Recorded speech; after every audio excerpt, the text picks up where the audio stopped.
इस वीडियो में हम बात करेंगे जावास्क्रिप्ट के लॉजिकल ऑपरेटर्स की। लॉजिकल ऑपरेटर्स क्या हैं, वो कहाँ यूज़ होते हैं और किस तरीके से हम उनके यूज़ से कंडीशनल डिसीजंस ले सकते हैं। तो चलिए शुरू करते हैं। तो जावास्क्रिप्ट में लगभग 3 लॉजिकल ऑपरेटर होते हैं। There are 3 logical operators in JavaScript. Number 1 is and operator. तो ये एंड ऑपरेटर क्या करता है? एंड ऑपरेटर को रिप्रेजेंट किया जाता है डबल एम्परसेंट साइन से, ampersand that means and operator क्या करता है? It returns true only if all arguments are true. मतलब अगर हमारी कंडीशन है, हमारी 3 कंडीशन है, कंडीशन 1, कंडीशन 2 एंड कंडीशन 3, तो ये ट्रू रिटर्न करेगा अगर ये तीनों कंडीशन ट्रू है। तो सारे आर्ग्यूमेंट्स ट्रू होंगे। If all the arguments are true then it will return true. अगर एक भी argument false है then it will return false.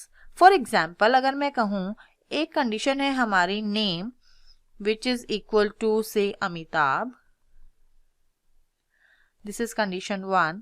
condition 2 and condition 2 है हमारी like age is equal to 30 and condition 3 है इज एडमिन, यूजर एडमिन है या नहीं है। अगर नाम अमिताभ है, एज 30 है और एडमिन है, if name is Amitabh that is true, age is 30 is true and admin is true. If all of these 3 conditions are true then only this whole expression will return true. अगर इसमें से एक भी condition false हो गई, suppose करो नाम अमिताभ नहीं है, नाम अभिषेक है, अगर ये फॉल्स है तो it will return, total will return false, क्योंकि एक कंडीशन फॉल्स है। तो एंड ऑपरेटर को ट्रू रिटर्न करने के लिए सारी कंडीशन का ट्रू होना जरूरी है। नेक्स्ट जो हमारा ऑपरेटर आता है वो है और ऑपरेटर को डबल पाइप साइन से रिप्रेजेंट किया जाता है। डबल पाइप साइन या फिर वर्टिकल लाइंस आप कह सकते हैं। बेसिकली इस साइन से रिप्रेजेंट किया जाता है। इट मींस और, लॉजिकल और। ये क्या करता है? ये करता है कि जितने भी हमारी कंडीशन है, लाइक अभी हमने देखा कंडीशन 1, कंडीशन 2 एंड कंडीशन 3 थी हमारी, उसमें से अगर एक भी एनी ऑफ आर्ग्यूमेंट, अगर एक भी कंडीशन ट्रू है तो ये ट्रू रिटर्न करेगा। हो सकता है कि जो नेम है वो अमिताभ ना हो, right, that means this is false. हो सकता है जो एज है वो भी 30 ना हो, that means this condition is also false. पर जो कंडीशन 3 है, जो यूजर है वो एडमिन है, it is true. So if any of argument is true, यहाँ पर ये कंडीशन जो 3 है वो ट्रू है, तो अगर कोई भी कंडीशन ट्रू हो गई, जितनी भी कंडीशन है, एक कंडीशन है, 2 कंडीशन है या 4 कंडीशन है, उनमें से अगर कोई भी कंडीशन ट्रू है तो जो होल एक्सप्रेशन है वो रिटर्न करेगा ट्रू। अगर सब सारे फॉल्स हैं तो रिटर्न करेगा फॉल्स। एंड ऑपरेटर में एक भी अगर फॉल्स है तो फॉल्स रिटर्न करेगा। इसमें अगर एक भी ट्रू है तो ट्रू रिटर्न करेगा। एंड के लिए हमें सारे आर्ग्यूमेंट ट्रू चाहिए और में अगर एक भी आर्ग्यूमेंट ट्रू है तो it will return true. Next जो हमारा ऑपरेटर है वो है लॉजिकल नॉट ऑपरेटर। इसको एक्सक्लेमेशन साइन से रिप्रेजेंट किया जाता है। इस केस में क्या होता है कि अगर हमारी जो एक्सप्रेशन है वो ट्रू रिटर्न कर रहा है और आगे हमने नेगेट नॉट ऑपरेटर यूज किया है, exclamation, so not of true is false. यानी कि क्या करता है ये जो वैल्यू है उसको इनवर्स कर देता है। अगर ट्रू है तो फॉल्स कर देता है और फॉल्स है तो ट्रू कर देता है। So not of false is false का उल्टा, दैट मीन्स ट्रू। इनवर्स मतलब उल्टा कर देता है। ट्रू को फॉल्स कर देता है, फॉल्स को ट्रू कर देता है। फॉर एग्जाम्पल, अगर मेरी कंडीशन 1 है नेम की कंडीशन थी कि name is equal to Amitabh. अगर मैं कहूं कि अमिताभ नाम नहीं होना चाहिए। अगर अमिताभ नाम का यूजर है तो वो कंडीशन फॉल्स कर दो। तो मैं करूंगी नॉट नेम। अगर नेम अमिताभ नहीं है तो ये ऐसा करे। अगर अमिताभ है, अगर यहाँ पर नेम अमिताभ है तो ये क्या होएगा, ट्रू, एंड ट्रू का उल्टा फॉल्स। तो ये जब रिटर्न फॉल्स रिटर्न कर रहा है तो उस हिसाब से हम डिसीजन ले सकते हैं। तो जो नॉट ऑपरेटर है वो उल्टा कर देता है, ट्रू का फॉल्स, फॉल्स का ट्रू, जो भी वो वैल्यू रिटर्न हो रही है उसको इनवर्स कर देता है। चलिए देखते हैं कि ये काम कैसे करता है। तो यहाँ पर मैंने दो वेरिएबल डिक्लेयर किए हैं, x जिसकी वैल्यू 6 दी है और एक वेरिएबल डिक्लेयर किया है y जिसकी वैल्यू 3 है। अब मैं सिंपल इसका कंसोल कर रही हूँ। x is less then 10 and y is greater than 1. So it is saying true. y, यहाँ पर जो पहली कंडीशन है x is less than 10 वो ट्रू है, करेक्ट, वो ट्रू है। 6 is less than 10। और जो अब दूसरी कंडीशन है एंड ऑपरेटर के बाद जो दूसरी कंडीशन है y is greater than 1, y is greater than 1, ये भी ट्रू है। 3 is greater than 1, यानी कि दोनों कंडीशन 1 एंड कंडीशन 2 ये दोनों ट्रू हैं, तो इसीलिए इसने ट्रू रिटर्न किया।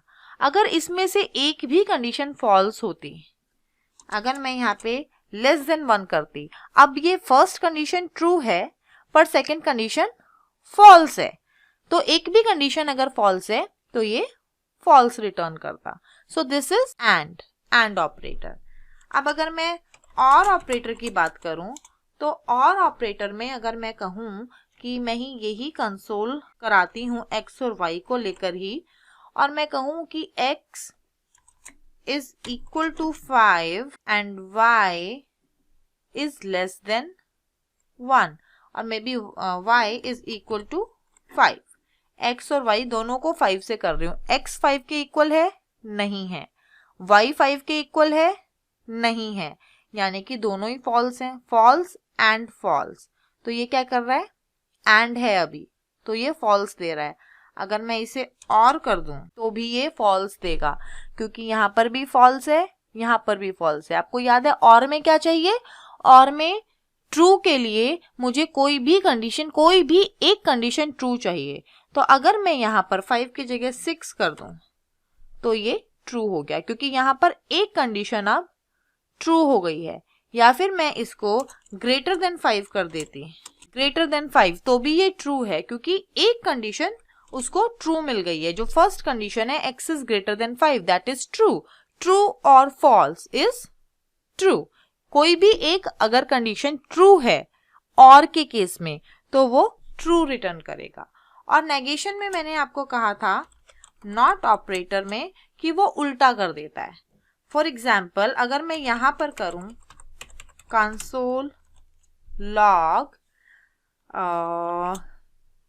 negation of x equal to y, x is equal to y, no, x is 6, y is 3, so this is false। और false का उल्टा क्या हो गया, false का negation क्या हो गया, true, right?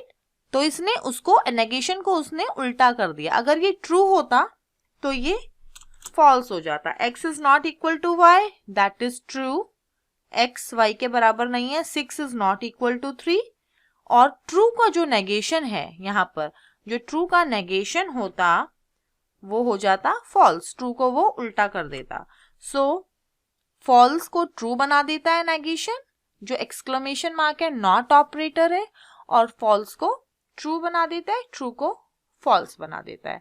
तो ये है हमारे लॉजिकल ऑपरेटर्स जो डिसीजन, जब हमें डिसीजन लेना होता है, कंडीशनल डिसीजन लेने होते हैं, इफ दिस इज ट्रू और दिस इज फॉल्स, तो तब ये बहुत काम आते हैं। तो इन लॉजिकल ऑपरेटर्स को हम कंडीशनल एग्जीक्यूशन के वक्त बहुत ज़्यादा यूज़ करते हैं, और हम इनके कॉम्बिनेशंस भी यूज़ करते हैं। फॉर एग्जाम्पल यहाँ पर मैंने वेरिएबल लिया नेम, जिसमें वैल्यू दी अमिताभ, एज दिया 30 और यूज़र टाइप दिया इज एडमिन। अब अगर मैंने ये जो यहाँ पर कंडीशन ली है ये एंड और का कॉम्बिनेशन लिया है। इस केस में क्या होगा, इस एंड को पैरेंथेसिस वाली कंडीशन को ट्रू करने के लिए हमें दोनों कंडीशन ट्रू करनी होंगी। अगर ये दोनों कंडीशन ट्रू हैं तो ये ट्रू रिटर्न करेगा, और इस पूरे एक्सप्रेशन को ट्रू करने के लिए हमें आइदर ये ट्रू हो, अमिताभ विद 30 एज का बंदा है, यूजर टाइप से हमें फर्क नहीं पड़ता, अगर ये ट्रू है तो भी ये पूरा एक्सप्रेशन ट्रू आएगा क्योंकि ट्रू और फॉल्स, अगर एक भी आर्ग्यूमेंट ट्रू है तो ये इट विल रिटर्न ट्रू। या फिर ये नाम और एज से मुझे फर्क नहीं पड़ता, पर यूजर जो है वो एडमिन होना चाहिए। अगर यूजर एडमिन है तो नाम और एज कुछ भी हो, यहाँ पर मैं एज कुछ भी डाल दूं, यहाँ पर मैं नाम कुछ भी डाल दूं, अमिताभ जी डाल दूं, तो भी ये मुझे ट्रू दे रहा है क्योंकि यूजर एडमिन ट्रू है, क्योंकि यहाँ पर ये कंडीशन तो फॉल्स हो गई, पर फॉल्स और ट्रू, क्योंकि ये कंडीशन ट्रू है तो ये मुझे ट्रू दे रहा है। तो हम इस तरीके से लॉजिकल ऑपरेटर्स को कंबाइन कर कर भी हम अपने डिसीजंस एग्जीक्यूट कर सकते हैं और कंडीशनल एग्जीक्यूशन कर सकते हैं।